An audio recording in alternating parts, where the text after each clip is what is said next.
Welcome to another Tip Tuesday. My name is Parker, and today I'll be showing you a new feature that we've included in regards to repair parts.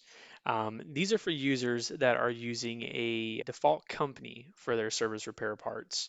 And when choosing repair parts from an event, we are given a full list, but we want to filter those items by company or that default list that we're set at. So I'm going to go to my user location settings and show that I have DEF company in my system that will be using or that will be having those repair parts that I'll be choosing from.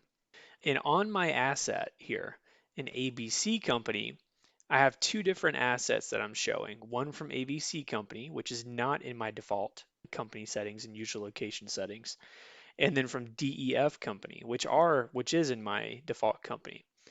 So I'm going to go to my event, and once we open my calibration event, we're going to go to service and repair parts. Used to are still you can go and insert a repair part directly from this list here by finding those repair parts. But a new option is choose from repair parts assigned to the equipment.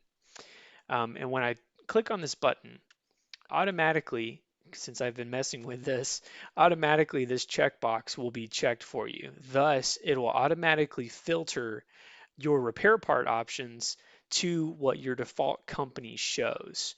If you uncheck that, you can see all repair parts being listed here, assigned to this asset. But if you check this option, it's only going to show the default company by default. You can select it from different companies as well and filter that way. But for the most part here, if I were to cancel out of this, click on this box again, it's going to always default to your default company and user location settings. This option saves from the last time you've edited it, but this drop down list here will automatically show default each time you enter into this menu here.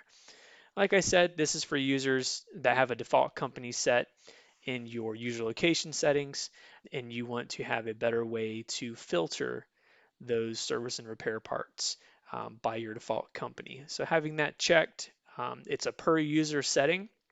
So each user will need to go in and uncheck that if they don't want that there.